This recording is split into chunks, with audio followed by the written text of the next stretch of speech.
Hey guys, this is Nathan, and welcome back to FTB Beyond from the CreedCraft server. So, there have been a lot of changes here at spawn. Apache has been doing a whole bunch of work here.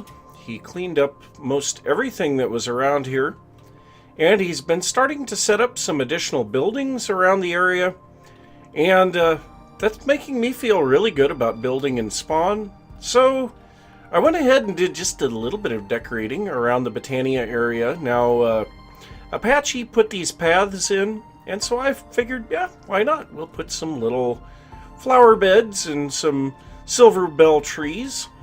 And I had to build these silver bells because I can't get them to grow at this elevation. So I can get them to grow up on top of the mountains, but I ran through like 2 stacks of bone meal on one sapling and could not get them to grow. So yeah, that makes me feel really good, and I want to kill this chicken. But so just to give you guys an update, we are now actually on an external server.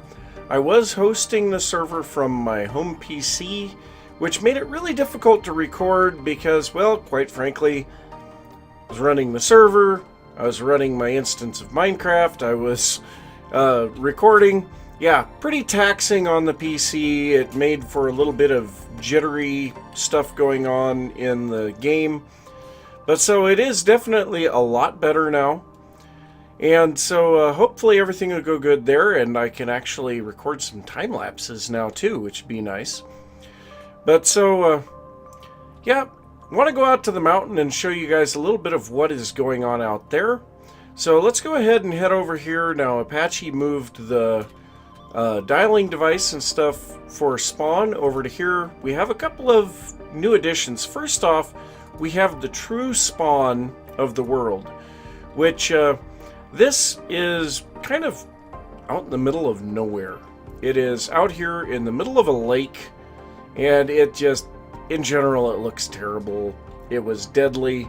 Not exactly what you would want to have, but so let's go ahead and head to my base and show you guys what's going on over here.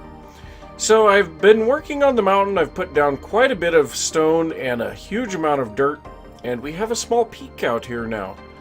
So I got this entire area leveled up to the level that I wanted at. Kind of melded the terrain together with the surrounding terrain, and then I built this little peak, covered it with dirt, and started to make the path for the river.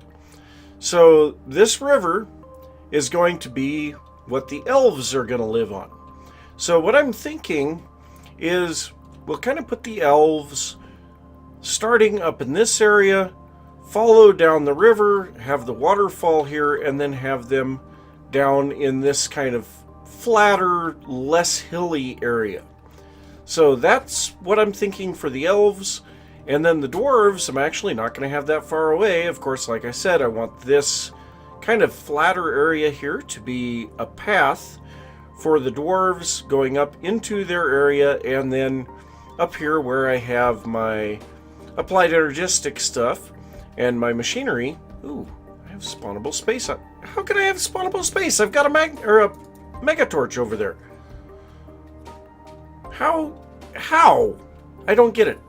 But anyway, so this is where I want the dwarves to be, and down at the base of the path, I want to set up a dock and maybe have it to where there's some boats going around here or something. I don't know. We'll have to see what all we have time for, what I have ambition for, because yeah, this is one heck of a project. Right now, it is something in the order of 40,000 stone per layer that I place out here, which is kind of obscene. It's a bit ridiculous. I put out a couple 100,000 stone just in this. Now, another thing that I did, and this was done actually before the end of the last episode, and I didn't show it, I have finished this area back here, and ooh, got a little tiny bit of rubber banding there. But so this area back here is now covered in grass, but we still have this little spot here. So if you've been watching this series from the beginning, you will know that there used to be a river right here. And to build the mountain, I just went ahead and walled off the river. So eventually we're going to want to kind of put the sand and gravel and stuff like that underneath where the river used to be. Because obviously there's not going to be a river here anymore. We might have a little stream coming down this, but in general, yeah, we need to kind of clean that up a little. And also, I have yet to decide. This area is already massive beyond belief, but I can either kind of meld it into the existing terrain here, or we can go a little further. But yeah, that'll be something to worry about later on, because like I say, I've got huge amounts to do here still. So for today, I am not entirely sure what I want to work on. So figured I'd at least give you guys those updates, and I'm going to do a little bit of thinking about what I want to do today, and then I'll be back. So I think what I would like to do today is take a look at Draconic Evolution. Now this is a mod that I know has been around for a while. I've seen many players play through it. I have never actually done anything with Draconic Evolution. So we're going to start out by making the information tablet. And where did it go? Right here. So this is made with a little bit of draconium dust and some stone of some kind. Now we've been getting draconium dust from all kinds of places. We've also got draconium ore that we've been picking up from the mining dimension, from the overworld, from the nether, pretty much everywhere it can be found, but it's not very common. But so we're going to make this guy. I may have had one already, I don't know, but I'm not too concerned about it. That's pretty cheap. But so let's take a look at what we've got in here. So Draconic Evolution. Project Intelligence, aka Project Intel, or Pi, is an in-game documentation mod. Okay, yep, that's great. Yep, Draconic Evolution. Alright, Draconium. Well, yeah, it's got powerful tools, mob farming, time and weather control. We've seen a lot of this stuff. Extremely dangerous power generation. Most overpowered energy storage of any mod currently in existence, and this will kill your server, as we found out. So yeah, we've got the contributors down here. Covers 1624, Great Orator. Here's the list of patrons for these guys. So yeah, that's all nice, but that is not what we're looking for. This is what we're looking for. Draconium is the base material used to craft all tools and machines in Draconic Evolution. We can make this with draconium nuggets, with petrothium dust and pyrotheum dust, which will give us 2. Pyrotheum dust will give us 1. The dust plus pyrotheum dust will give us 1. Smelting a block will... Oh no, crafting a block will give you that. Smelting will give you 1.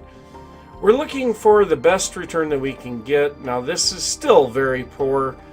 The best return that we can get is actually to fortune the draconium, or the draconium ore. So if we look at the world gen, fortune 3, 7.5 dust. Next best we can do is 4. But so let's see what we have for draconium. That is not what I wanted. So we have 100 of the dust, we have 11 nether ore, and we have 814 of the regular ore. But so if we place this stuff down, and then we will grab our fortune pick out of here, which needs to be repaired. I haven't been repairing my tinker's tools.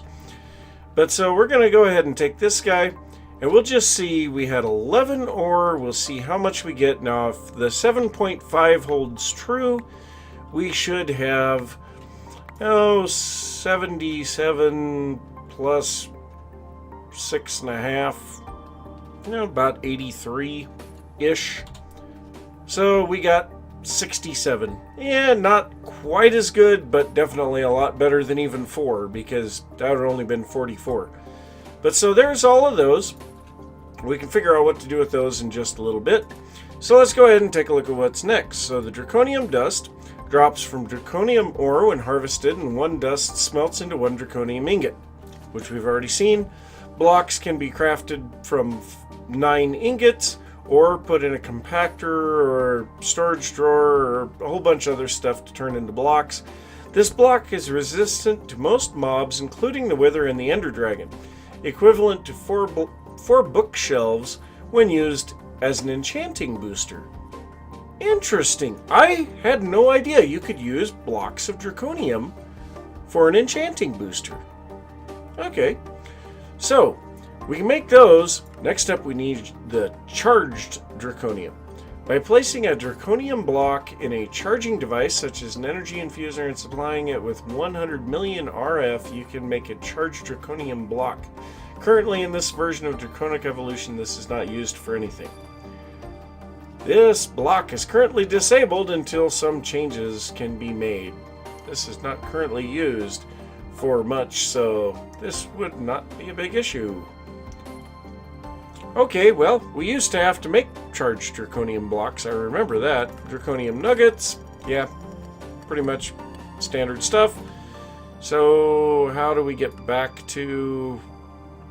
Okay, how do we get back into where we were? Draconic Evolution, here we go. Okay, so Awakened Draconium. This is where things start getting interesting.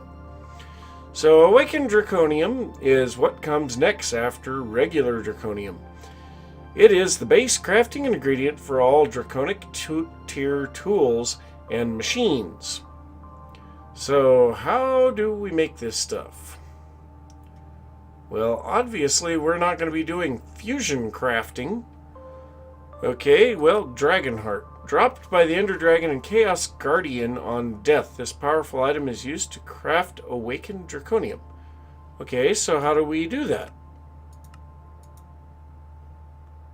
How do we do that? Okay, well, that's not exactly what I'm looking for. Well, let's just start looking through this. This might work better anyway. So we have some tools here. We have some upgrades for stuff. We have armor. So let's go ahead and just start through the tools. So we have the Axe of the Wyvern first, and I think I'm actually going to try the sword first before we do anything.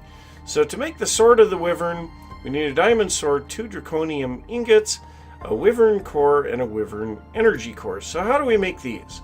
We need a draconic core, some draconium ingots, nether stars. Well, I've got tons of nether stars. And these are draconium ingots, gold, and diamonds. It looks like we're going to need a lot of draconium ingots. So I guess what I will do is get as much of this draconium ore fortuned and smelted as I possibly can, and then I'll be back. So I have set up a wonderful little machine here to take care of this for me.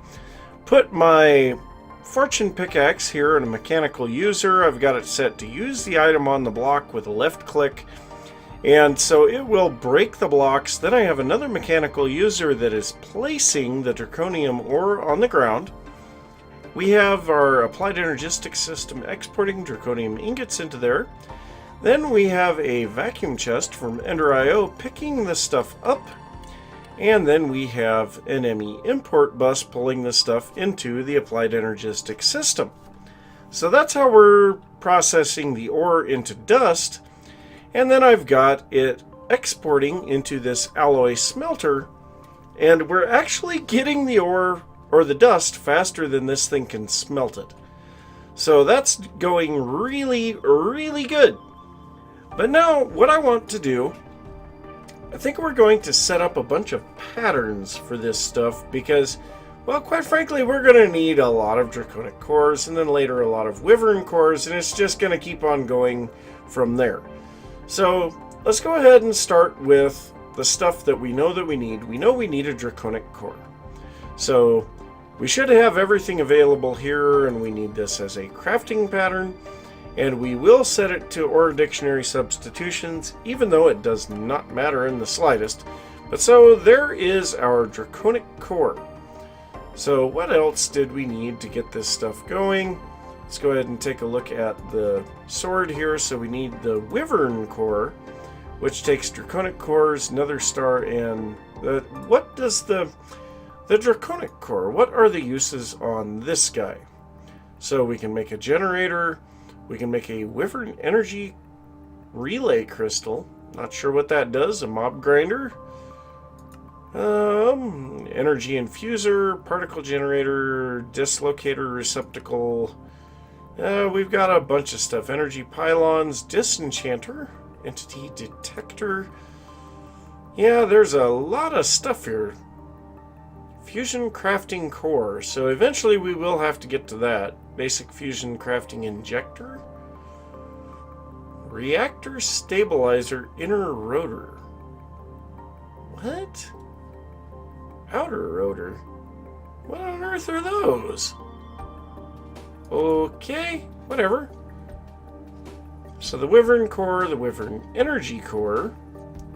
Alright, a crystal binder. Man, there's a lot of stuff here.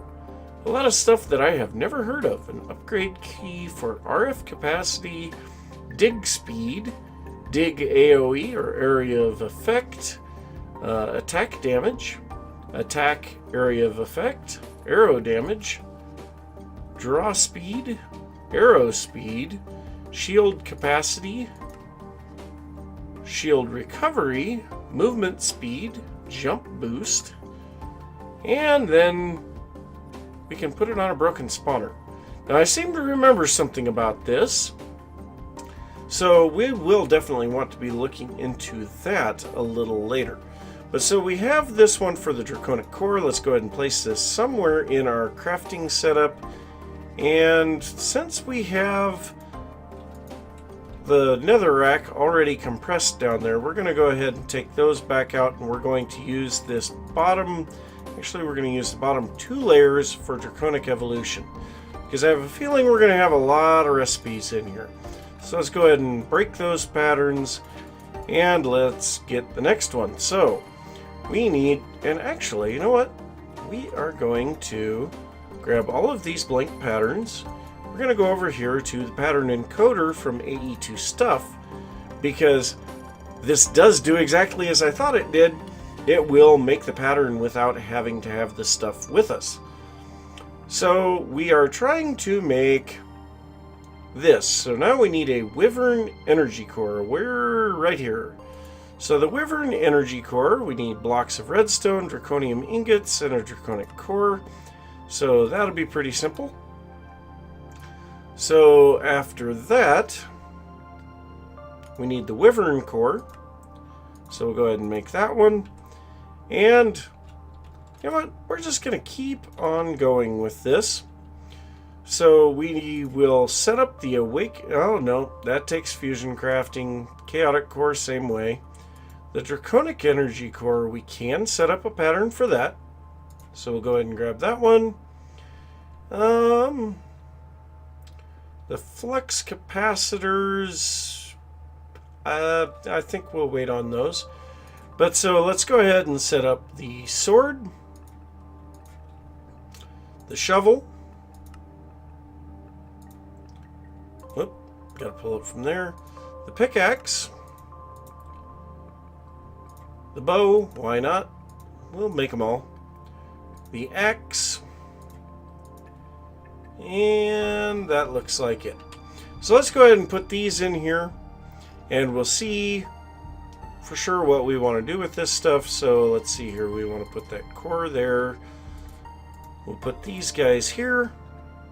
Then we have the sword, axe, shovel, pickaxe, and the bow. Alright, so Do these guys have a use later? Yes. So fusion crafting, we can upgrade them to the Draconic versions. And then later, we can turn that into the Draconic Draconic Staff of Power. This is an incredible tool. Yeah. Apache already has it, so yeah, I feel kind of a little bit out of it. But let's go ahead and look up Draconic Evolution. This will allow us to make this stuff. So let's go ahead and make the sword first. And we are missing the diamond sword. So let's quickly make a pattern for a diamond sword. Don't know that we needed to make a pattern, but I'm going to anyway. It's fun to make patterns. Where do we want to put this? I don't know. Where did it go? Where did my pattern go? There it is. It disappeared. So where to put this? Seems like we're missing some. No, we have all of our assemblers. Just seems like we're missing some. Suppose I'm going to put it right there for now. So let's check this again. Draconic. Stop with the. Okay, let's make the sword. And just see, so that will. Wow. 30 draconium ingots, 7 diamonds, 20 gold ingots, another star, 4 blocks of redstone. Holy cow, is this expensive? Well, let's go ahead and make it. So there's our sword. So how do we charge this thing? That is my next question. So obviously right now our attack speed and attack damage are very, very bad. We have no RF capacity, attack damage, or attack AoE upgrades in there. How do we go about charging this thing? I don't think I have anything that holds a charge, and I don't think I have anything that charges stuff. Let me check around in my machines and see what I've got, and I'll be back in just a little bit. Well, I guess we can charge this thing in a vibrant capacitor bank. So that charges really, really fast. So now it is 15 attack damage. So let's see, what is our rapier? It is at 9.55. Now the speed is considerably better on this, isn't it? Yeah, 3.6 attack speed versus 1.8. So this thing is a lot slower, but it should do a lot more damage. So where can we find something? We have an attack dummy. Or a test dummy? I cannot remember what this thing is called. Let's just look up dummy. There it is. The test dummy. Oh, crash test dummies for those that don't know. Okay, we need a wheat bale. Or a hay bale. And so there we go, a test dummy. So what this thing does is it allows us to see how much damage we can do per hit, as well as in a certain amount of time. So if we go here with the rapier, and I'll hit as fast as I can here, and we'll see, usually I'm getting about 4.6, occasionally I'm hitting a bit too fast. So let's see here, so damage per second is 20.7. And what was our 4.78 is our maximum. So let's see what the Sword of the Wyvern does instead.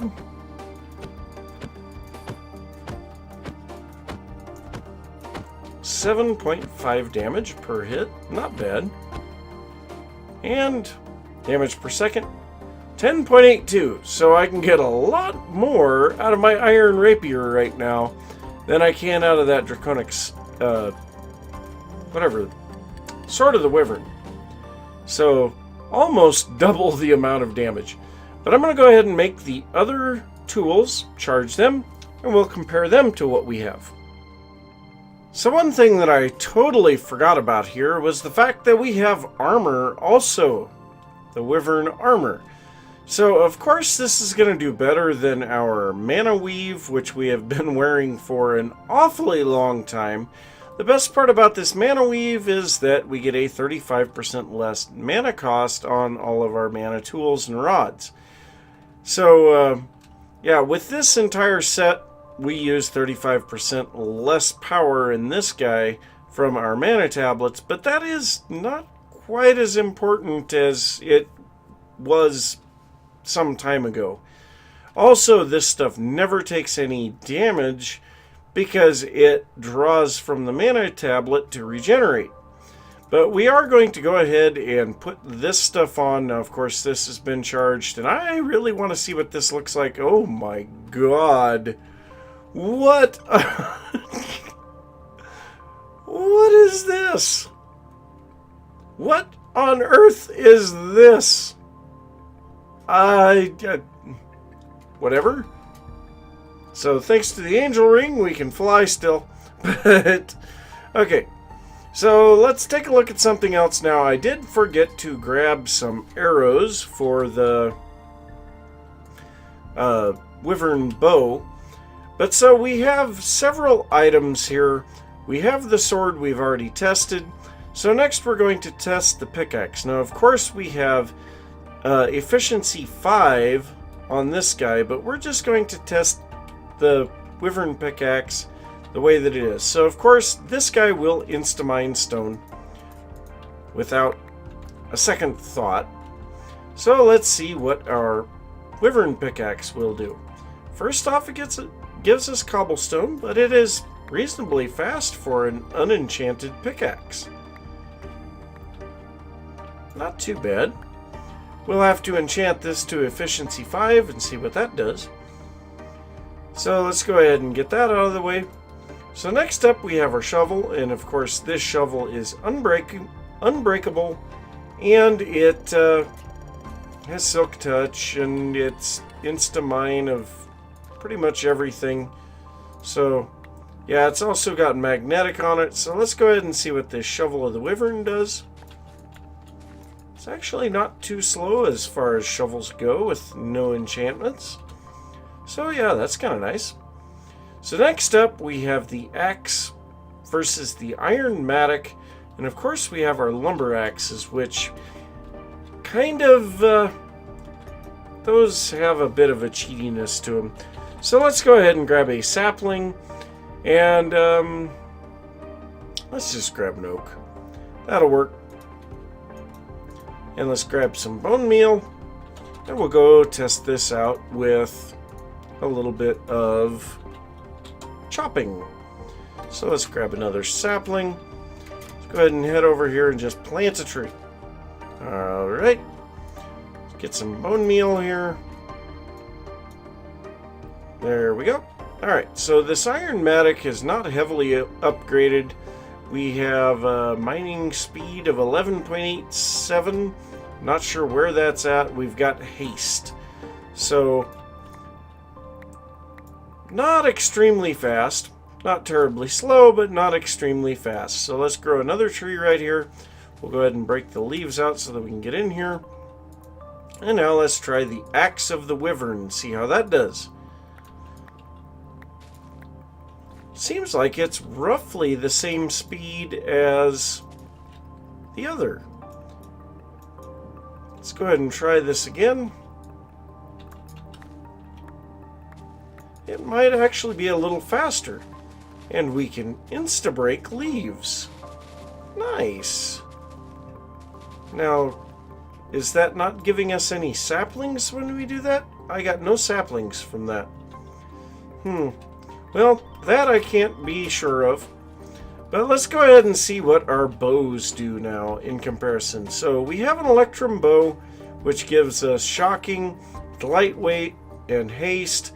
We've got a really good bow, and we are running magma slime arrows, which give splitting, superheat, flammable, and we have mending moss 2 on it. So let's go ahead and do a full draw and a shot. Okay, 10.03. So now let's take our Draconic bow, or our bow of the wyvern, with standard Minecraft arrows, and see what we get here. 3. Not real great. So let's test speed.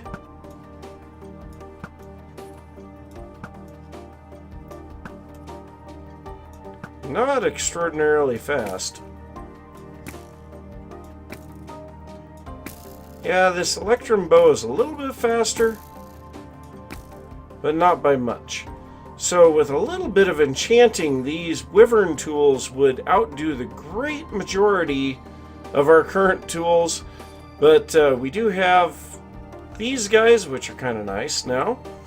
And we have the regular wyvern tools. So we are going to need to do some fighting of the dragon to get to the next step and try to figure out how to do that fusion crafting so that we can get our actual Draconic level stuff.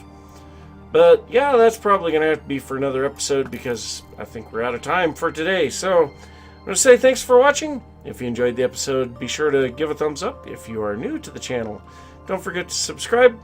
If you have any thoughts about what I've been doing or anything like that, be sure to leave that down in the comments, and I will see you next time. Bye. Glitchy stuff.